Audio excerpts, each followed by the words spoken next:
Laird back with you on Secrets of Bluegrass Chefs inside Uncle Boojie's Tasting Theater. Yeah, hi everybody. We're glad you're joining us. This place really is amazing, and it takes you back to the roots of bourbon distilling.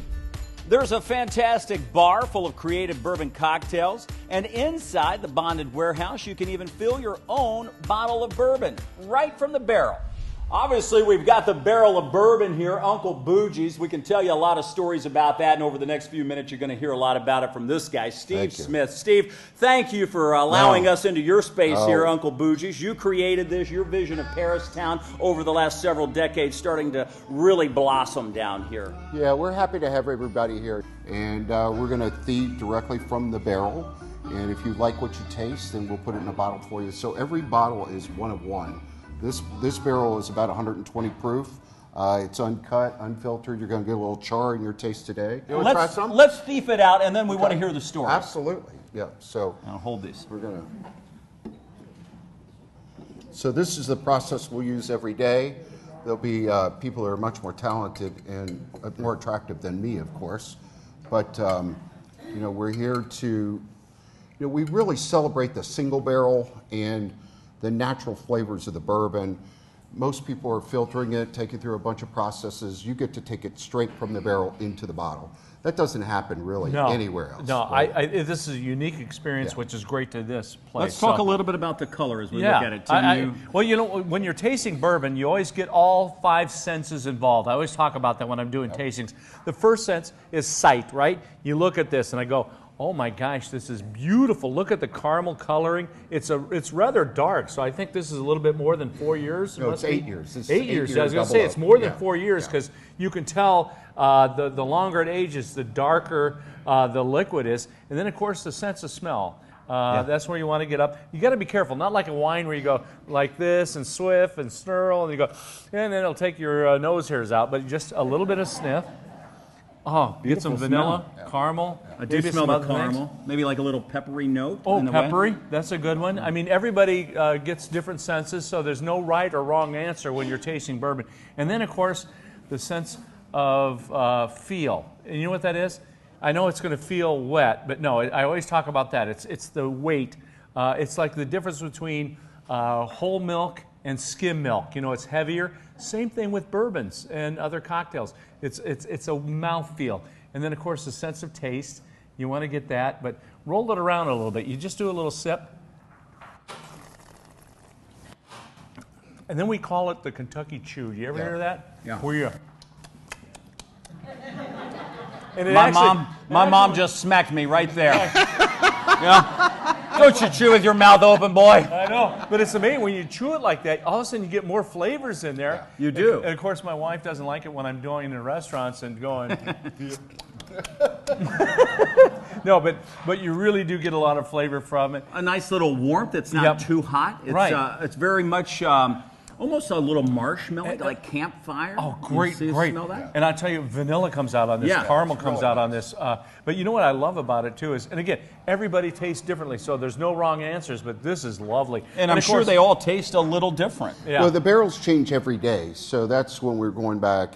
You know, every time we open a barrel, every day it's going to move around. The flavor is going to go in and out of the barrel. So truly, every time you come to Uncle Boojie's, you'll get a different bottle, right? And that's the whole idea, is to celebrate the craft of the bourbon, but also the aging of the bourbon and how the bourbon moves in and out of the barrel and creates different flavors and different flavor profiles. Of course, the last sense I left out, sense of hearing. What's it sound like, Kevin? Another.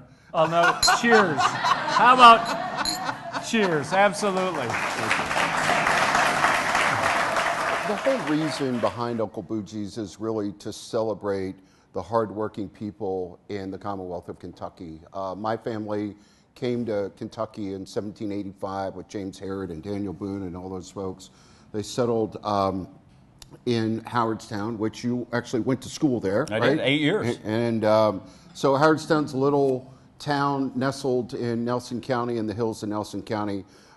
We have been, you know, I kindly referred to some of my ancestors as a Kentucky crime family, because we've been making untaxed whiskey in Kentucky for about 200 plus years. And so actually Howardstown, you know, during Prohibition, we're fortunate that we've got lots of information about the folks that lived there, and Uncle Joe, as they called, was my 6th great-grandfather. But they became the #1 supplier during Prohibition to the mob. And so bourbon or white liquor was coming out of the still in 1924 at $30 a gallon, which if you, according to Google, that's about $555 in today's money. And you can imagine the average wage in rural Kentucky was about $10 a month. And so Archie Spaulding, lucrative. Well, they were paying $25 a day to work in the stills in 1924.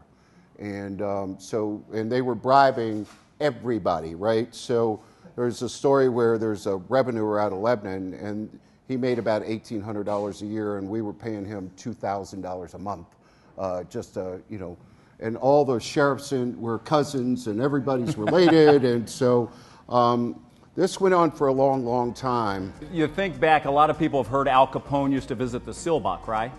You know why?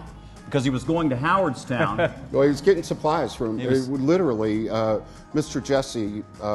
Jesse Spaulding ran the gambling and the card operations out of the Silbach Hotel, and that became the connection to the mob. And they shipped liquor all over the country. It was just absolutely amazing. So Al Capone's brother Ralph had the place in the Knickerbocker, right? And then so he would go from there to the Silbach.